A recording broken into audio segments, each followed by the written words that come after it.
Yan, food trip tayo dito sa floating market sa Pattaya. At ano ba itong kakainin ko? Lang naman ay ang... Can you show the crocodile? Okay, crocodile. Yeah, crocodile meat. For 100 baht, I mean 30 baht, you get one stick of crocodile.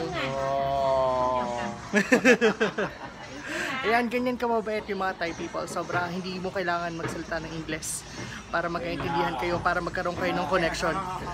Sobrang saya, sobrang nakakataba ng puso dito sa floating market. Yun, napapapicture si Kuya, papagaya tayo mamaya. Pero ngayon, tikman muna natin kung ano ba yung lasa niya. Pero medyo mahirap kasi nakatayo tayo. Yan, pilitin natin.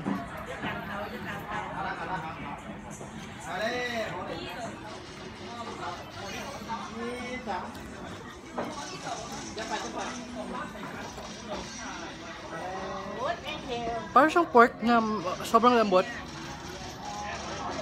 Na pagkakahugin sa chicken, parang combination of pork and chicken.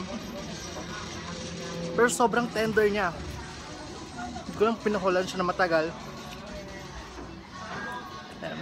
Basta siya ka na sa buko, tsaka medyo pawis na kasi kanina pa tayo lakad ikot. Masarap, pwede na siya. So less than $1 nakatikim tayo ng crocodile. Ciao!